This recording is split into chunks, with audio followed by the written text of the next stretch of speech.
بسم اللہ الرحمن الرحیم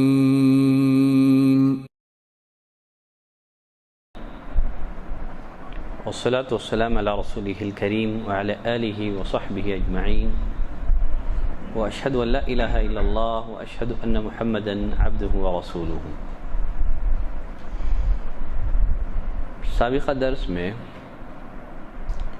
سجدہ سہو کے مسائل پر گفتگو پیش کی گئی. سابقہ درس میں بتایا گیا سجدہ سہو کے 3 اسباب ہیں. نمبر 1، سجدہ سہو کے کتنے اسباب ہیں؟ زیادتی. نمبر 2 کمی کرنا. نمبر 3 شک. تو یہی سجدہ سہو کے 3 اسباب ہیں، زیادتی، کمی اور شک. لاسٹ درس میں سجدہ سہو کے اسباب میں جو پہلا سبب زیادتی ہے اس پر میں نے گفتگو پیش کی تھی اور بتایا تھا کہ زیادتی کی کتنی صورتیں ہیں؟ زیادتی کی کتنی صورتیں ہیں؟ 3 صورتیں ہیں. نمبر 1، زیادتی کی پہلی صورت،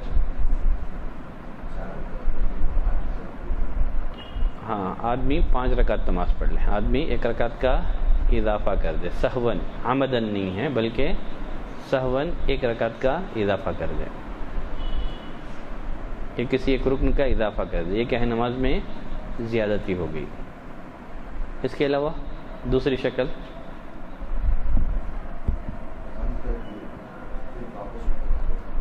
کیا کم کر دیے؟ تو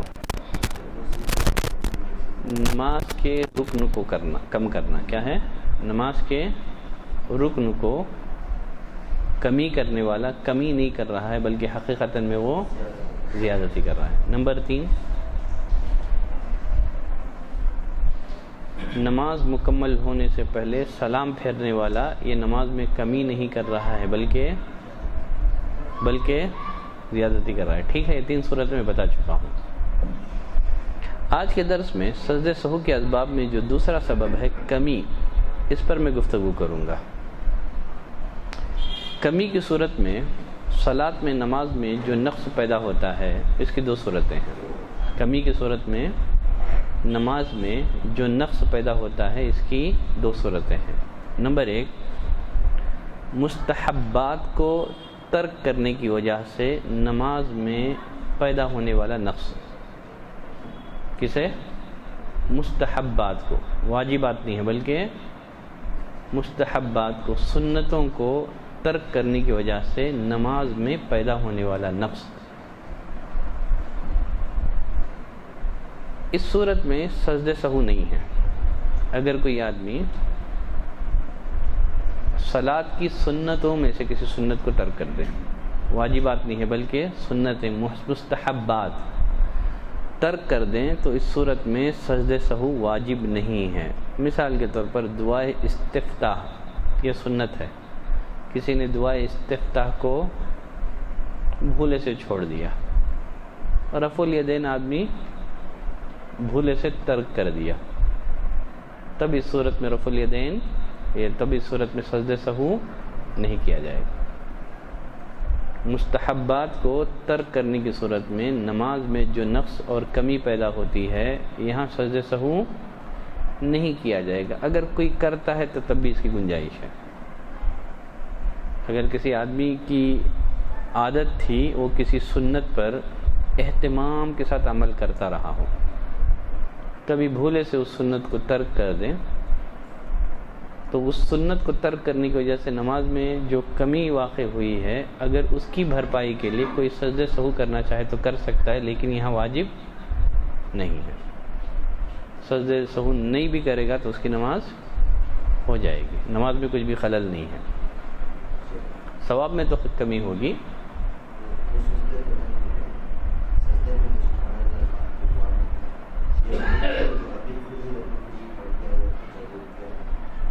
کب؟ ایک کام کریں، سوالات آپ بعد میں رکھ لیں، پہلے یہ موضوع ہونے دو. اگر جو میں بتا رہا ہوں وہ سمجھ میں نہیں آئے تو سوال کریں، ٹھیک ہے؟ تو درمیان میں دوسرا سوال نہ کریں، جو آپ کے سوالات بیلنس ہیں اس کو رکھیں، ٹھیک ہے؟ تو کیا بتا رہا تھا میں؟ دیکھیں ذہن سے ہی نکل گیا بات۔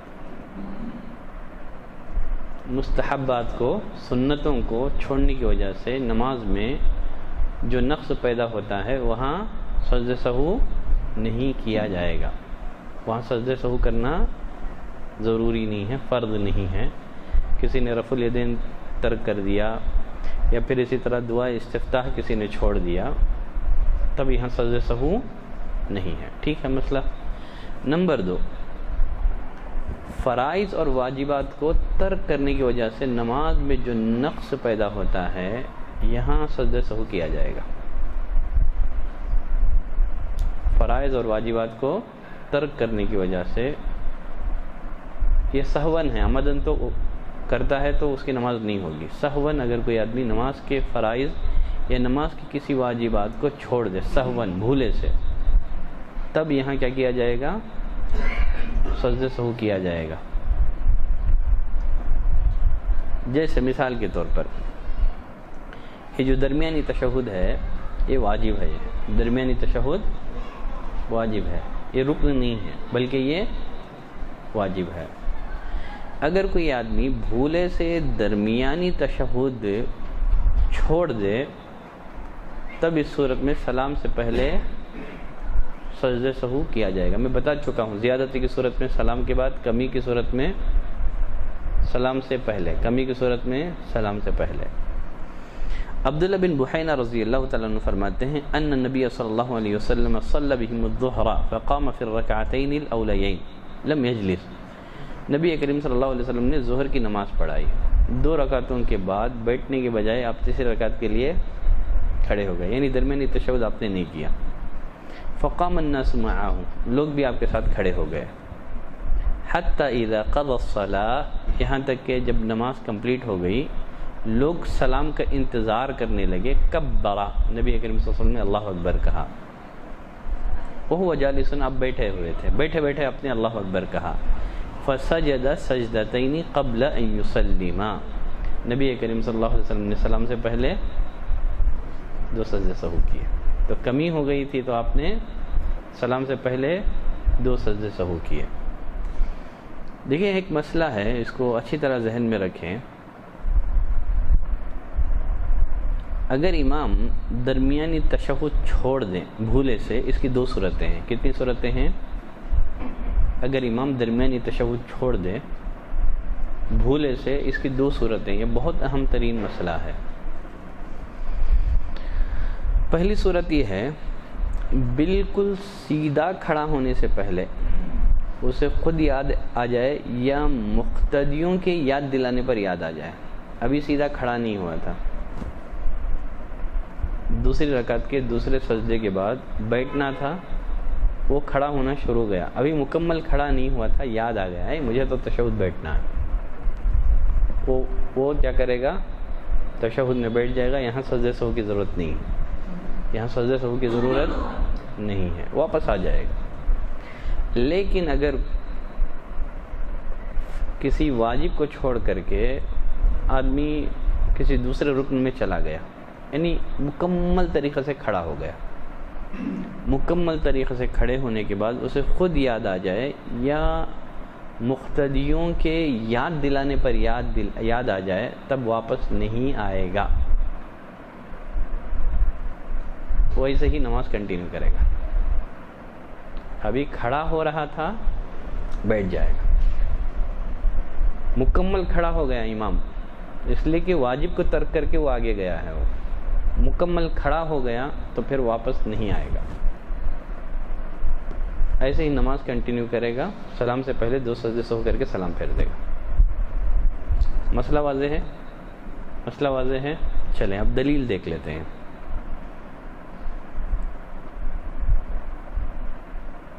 دلیل ہے ہمارے پاس مغیرہ بن شعبہ رضی اللہ تعالیٰ عنہ کی روایت ہے، سنن نبی داؤد کی روایت ہے، شیخ البانی رحمۃ اللہ علیہ نے صحیح قرار دیا ہے۔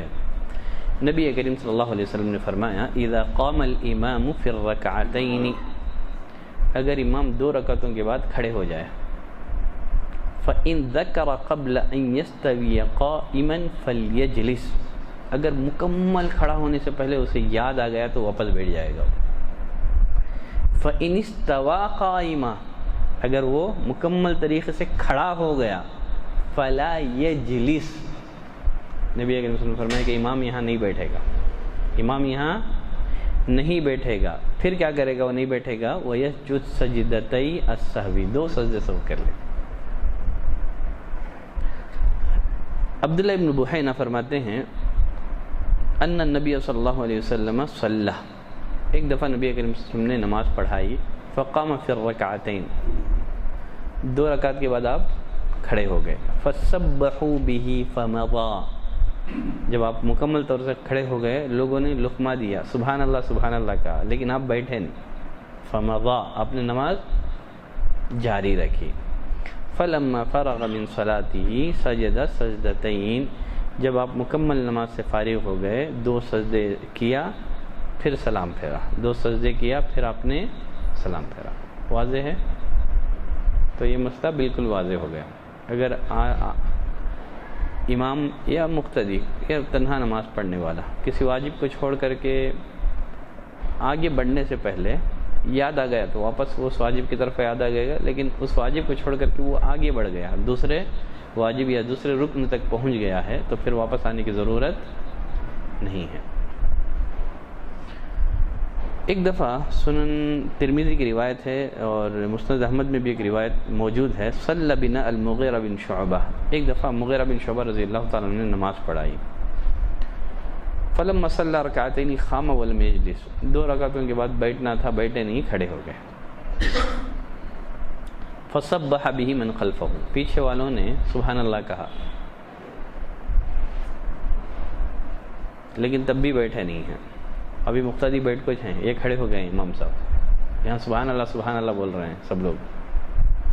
تو مغیرہ بن شعبہ رضی اللہ تعالیٰ عنہ نے نماز میں ہاتھ کے اشارے سے کہا قوموا، کھڑے ہو جاؤ، اس لیے کہ آپ کھڑے ہو گئے تھے مکمل طور پر. سبحان اللہ کہیں گے تو بھی امام نہیں بیٹھے گا. تو بلکہ مغیرہ بن شعبہ نے الٹا کیا کہا مقتدیوں سے، قوموا، کھڑے ہو جاؤ. فلما فرغ من صلاتی، جب نماز سے فارغ ہوئے سلام پھیرا، 2 سجدے سہو کیا پھر سلام پھیرا. ٹھیک ہے، تو یہاں سلام کے بعد بھی کمی میں گنجائش ہے. مغیرہ بن شعبہ کی اس حدیث سے ایسے محسوس ہو رہا ہے. ٹھیک ہے، تو کمی میں سلام سے پہلے افضل ہے، لیکن سلام کے بعد بھی کیا جا سکتا ہے، جیسے مغیرہ بن شعبہ نے کیا. پھر کہنے لگے حکذا صنع بنا رسول اللہ صلی اللہ علیہ وسلم، ایسے ہی رسول اللہ صلی اللہ علیہ وسلم نے ایک دفعہ کیا تھا. آپ مکمل کھڑے ہونے کے بعد سبحان اللہ کہا تو لوگوں نے، آپ صلی اللہ علیہ وسلم نے ان کے سبحان اللہ پر توجہ نہیں دی، نماز کو ایسے ہی کنٹینیو کیا. مسئلہ واضح ہے. ٹھیک ہے، تو سجدہ سہو کے کتنے اسباب ہو گئے؟ زیادتی ہو گئی، کمی ہو گئی. اب سجدہ سہو کے اسباب میں سے تیسرا سبب ہے، اس پہ میں گفتگو کروں گا. وہ کیا ہے؟ شک. کیا ہے؟ شک. پہلا مسئلہ شک کی صورت میں، شک کے بارے میں یہ ہے، سلام کے بعد آدمی کو شک ہو گیا، سلام سے فارغ ہونے کے بعد، جیسے ظہر کی نماز میں سلام سے فارغ ہونے کے بعد شک ہو گیا کتنی رکعت پڑھا ہوں میں یہ بول کے. تو یہاں فلا یلتفت الی ھذا الشک، یہاں آدمی شک کی طرف توجہ نہیں دے گا. جیسے ظہر سے فارغ ہونے کے بعد کسی کو شک ہو گیا 3 پڑھا یا 4 پڑھا، اس شک کی طرف زیادہ توجہ مت دے، الا یہ کہ آدمی کے پاس دلیل ہو، یقین ہو، محض وسوسہ یا شک کی بنا پر نہیں ہے. ٹھیک ہے، تو نماز سلام پھیرنے کے بعد شک واقع ہو گیا تو توجہ نہ دے، الا یہ کہ دلیل اور یقین سے ثابت ہو جائے اسے کہ اس نے 3 پڑھے تھے تب وہ کھڑا ہو جائے گا، ورنہ نماز کے بعد پیدا ہونے والے شک کا اعتبار نہیں کیا جائے گا. اب اگر کسی آدمی کو نماز میں شک ہو گیا، نماز کے بعد نہیں ہے بلکہ نماز میں شک ہو گیا، اب اس شک کی 2 صورتیں ہوں گی. اس شک کی بھی کتنی صورتیں ہیں؟ 2 صورتیں ہیں. پہلی صورت ہے نماز میں شک ہو گیا اسے یقین نہیں آ رہا ہے کہ اس نے کتنی پڑھی ہے، 3 پڑھی ہے یا 4 پڑھی ہے، تو یقین ہی نہیں حاصل ہو رہا ہے اسے کتنی پڑھی ہے۔ اس صورت میں کیا کرے گا؟ کم عدد پر یقین کرے گا، کم عدد پر یقین کرے گا، کم عدد پر اپنے عمل کی بنیاد رکھ کر کے نماز کو کنٹینیو کرے گا۔ جیسے ابو سعید خدری رضی اللہ تعالیٰ عنہ کی روایت میں نبی کریم صلی اللہ علیہ وسلم نے فرمایا اذا شک احدکم فی صلاتہ، اگر تم میں سے کسی کو نماز میں شک ہو گیا، فلم یدری کم صلی ثلاثا ام اربعہ، اسے پتہ نہیں ہے کتنی رکعتیں پڑھی ہیں، 3 یا 4، فرمایا فلیطرح الشک، شک کو پھینک دیں، شک کو دور کر دیں، ولیبنی علی مستیقن، اور جو بات اسے یقینی معلوم ہو اس پر عمل کریں، وہ یہ یقینی بات کو بنیاد بنا لے۔ ثم یسجد سجدتین قبل ان یسلم، سلام سے پہلے 2 سجدے سہو کریں۔ پھر آگے رسول اللہ صلی اللہ علیہ وسلم نے فرمایا فَإِن كَانَ صَلَّى خَمْسًا شَفَعْنَا لَهُ صَلَاتَهُ، اگر اس نے 5 رکعت نماز پڑھی ہوگی تو 2 سجدے سہو اس کی نماز کو جفت بنا دیں گے۔ اگر 5 ہو گئی ہو تو 2 سجدے سہو کا فائدہ کیا ہوگا؟ وہ 1 رکعت شمار ہوگی، وہ تو گویا 2 نفل ہو گئے، 4 فرض ہو گئے، ٹھیک ہے۔ وَإِن كَانَ صَلَّى إِتْمَامًا، اگر اس نے 4 ہی پڑھی ہوگی تو پھر یہ سجدے سہو کا فائدہ کیا ہوگا؟ كَانَتَا تَرْغِيمًا لِلشَّيْطَانِ، یہ شیطان کے لیے ذلت کا باعث بنے گی، شیطان ذلیل اور رسوا ہو جائے گا۔ كَانَ تَرْغِيمًا لِلشَّيْطَانِ، شیطان کے لیے ذلت کا سبب بن جائیں گے یہ 2 سجدے۔ مسئلہ واضح ہے؟ چلیں اور ایک واضح روایت ہے عبد الرحمن بن عوف رضی اللہ تعالیٰ عنہ کی، اس میں اور کلیئرٹی کے ساتھ رسول اللہ صلی اللہ علیہ وسلم نے فرمایا اذا شک احدکم فی الثنتین والواحدہ، اگر تم میں سے کسی کو شک ہو گیا نماز میں یہ دوسری ہے یا پہلی ہے، یہ دوسری ہے یا پہلی ہے، رسول اللہ صلی اللہ علیہ وسلم نے فرمایا فلیجعلها واحدہ، تو اس کو کیا سمجھے؟ ایک سمجھے، گویا اس نے ایک ہی پڑھا ہے، اس لیے کہ یقینی ایک ہے، 2 میں شک ہو رہا ہے، 2 یا 1، تو وہ ایک ہی سمجھے گا کیونکہ وہی یقینی ہے۔ وَإِذَا شَكَّ فِي الثِّنْتَيْنِ وَالثَّلَاثِ، 2 یا 3 میں شک ہو گیا، فَلْيَجْعَلْهَا ثِنْتَيْن، تو اس کو کیا سمجھے گا؟ وہ 2 سمجھے گا، گویا میں نے 2 پڑھا ہے۔ وَإِذَا شَكَّ فِي الثَّلَاثِ وَالْأَرْبَعِ، 3 یا 4 میں شک ہو گیا تو فَلْيَجْعَلْهَا ثَلَاثًا، تو کیا سمجھے گا؟ وہ 3 سمجھے گا۔ ثم یتم ما بقی من صلاتی، اسی طرح اپنی نماز کو مکمل کرے گا تاکہ وہ ہم زیادتی میں ہوں۔ ثم یسجد سجدتین وهو جالس، پھر بیٹھے بیٹھے 2 سجدے سہو کرے گا سلام سے پہلے، پھر بیٹھے بیٹھے 2 سجدے سہو کرے گا سلام سے پہلے۔ پہلی حالت کیا ہے؟ شک ہو گیا، اسے یقین ہی نہیں آ رہا ہے کتنا پڑھا ہے، تب کیا کرے گا؟ جو کم عدد ہے اس کو یقینی مان کر کے اس پر اپنے عمل کی بنیاد رکھے گا۔ 2 پڑھا یا 3 پڑھا مطلب 2 ہی پڑھا ہے اس نے، ٹھیک ہے؟ واضح ہے مسئلہ؟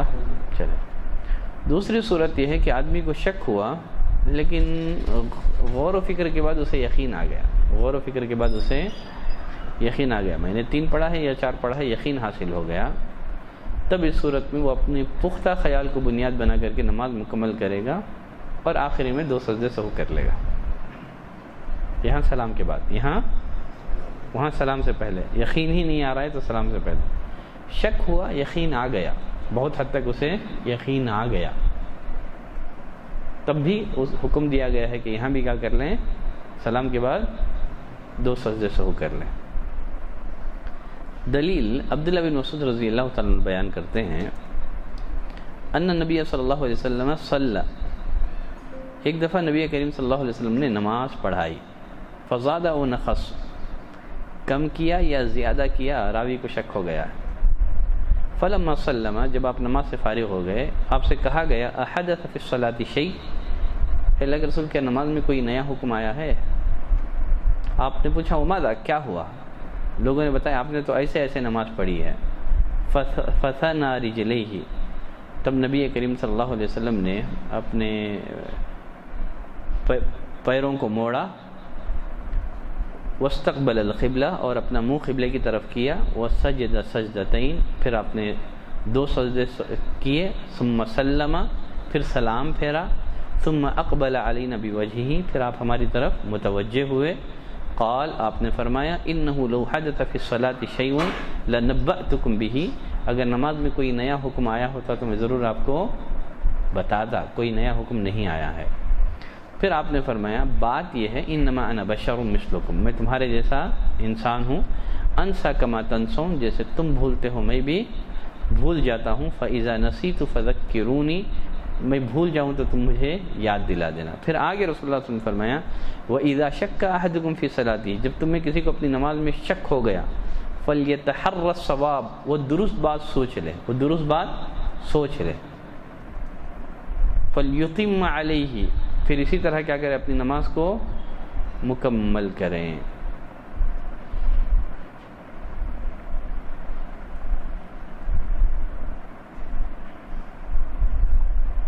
پھر کیا کریں، نماز کو مکمل کر کے سلام پھیر کے 2 سجدے سہو کر لیں۔ مسئلہ واضح ہے۔ تو یہ ہو گئے سجدے سہو کے مسائل۔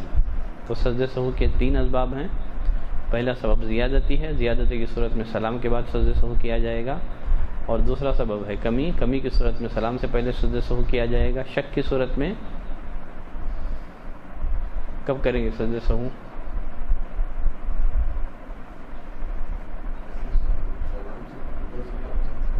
شک کی 2 حالتیں ہیں۔ شک کی کیا ہیں؟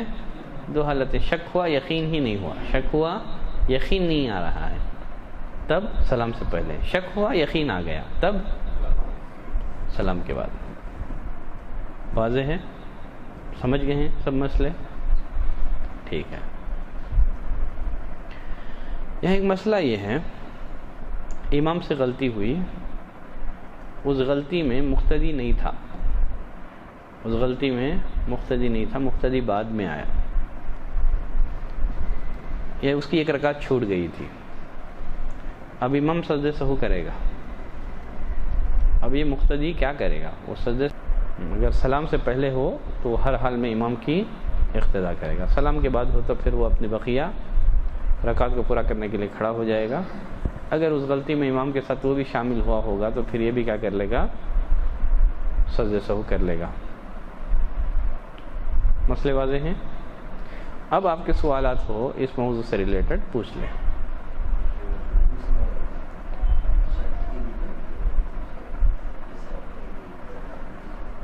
کیا ہے؟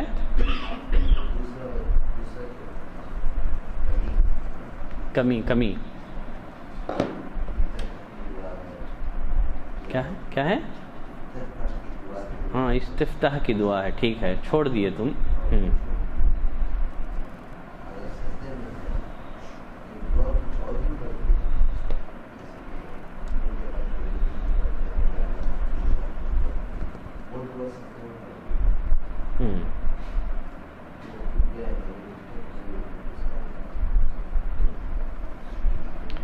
ابن باز کا ایک فتویٰ بہت پہلے میں پڑھا تھا، ان سے ایک سوال پوچھا گیا تھا، کوئی آدمی رکوع کی دعائیں سجدے کی دعائیں رکوع میں پڑھ لے تو کیا کرے؟ تو انہوں نے اس صورت میں سجدے سہو کا حکم دیا۔ اس صورت میں انہوں نے غالباً بن باز رحمۃ اللہ علیہ نے اس صورت میں سجدے سہو کا انہوں نے حکم دیا ہے۔ کوئی سجدے میں سبحان ربی العظیم پڑھ کے رکوع میں سبحان ربی الاعلیٰ پڑھ لیں تو سجدے سہو کا حکم دیا، لیکن غالباً شیخ البانی رحمۃ اللہ علیہ نے تمام المنہ یا ارواء الغلیل، ان دونوں کتابوں میں سے کسی ایک کتاب میں، بہت پہلے کی باتیں، اب تو مجھے یاد نہیں، پھر ایک مرتبہ دوبارہ رجوع کرنا پڑے گا، ایام طالب علمی میں، غالباً ان دونوں کتابوں میں سے کسی ایک کتاب میں انہوں نے گفتگو کی ہے کہ سجدے سہو جو ہے نبی کریم صلی اللہ علیہ وسلم سے جو ثابت ہے وہ صرف ظاہری، اس میں باطنی عمل میں نہیں ہے، کیونکہ باطنی اعمال میں یقیناً نبی کریم صلی اللہ علیہ وسلم یا صحابہ سے اس طرح کے غلطیاں ہوئی ہوں گی، لیکن باطنی اعمال میں نبی کریم صلی اللہ علیہ وسلم نے کبھی سجدے سہو کیا ہے اس کا کوئی ثبوت نہیں ملتا ہے۔ سجدے سہو یہ صرف ظاہری اعمال میں ہوگا، باطنی اعمال میں ہو گیا تو یہاں سجدے سہو نہیں کیا جائے گا۔ غالباً شیخ البانی رحمۃ اللہ علیہ نے کسی کتاب میں گفتگو کی ہے، انشاءاللہ میں اگلے درس میں مزید ایک مرتبہ مراجعہ کر لوں گا۔ جیسے میں نے کہا یہ ایام طالب علمی میں پڑھی ہوئی چیزیں ہیں، پھر بھی ایک مرتبہ میں ان کی طرف مراجعہ کر کے اگلے درس میں وضاحت کر دوں گا۔ لیکن بہتر ہے بن باز کے فتوے کی روشنی میں اگر سجدے سہو کر لیں تو بہتر ہے۔ یہاں ایک سوال آپ سے یہ بھی ہے، اگر قرات میں امام سے غلطی ہو جائے تو سجدہ سہو کیا جائے گا؟ تو یہاں سجدہ سہو نہیں کیا جائے گا، کیونکہ رسول اللہ صلی اللہ علیہ وسلم سے اس طرح کے معاملے ہوئے، آپ نے سجدہ سہو نہیں کیا۔ قرات میں غلطی ہو جائے امام سے تو سجدہ سہو نہیں کیا جائے گا۔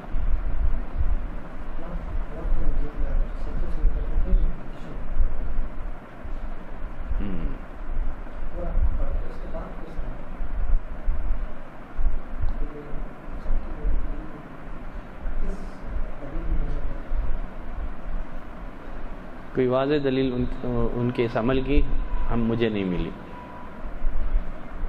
ان کے اس عمل کی کوئی واضح دلیل نہیں ملی۔ جو واضح روایتیں ہیں، اتنی ساری روایتیں ابھی ہم پڑھے سجدہ سہو سے متعلق، کسی بھی روایت میں دور دور تک اس کا احناف کے اس عمل کا نام و نشان موجود نہیں ہے۔ تو یہ سب واضح روایتیں ہیں۔ ٹھیک ہے، مزید ختم کریں گے؟ کوئی سوال نہیں ہے؟ چلے الحمدللہ۔ سبحانک اللہم و بحمدک اشہد ان لا الہ الا انت استغفرک و اتوب الیک۔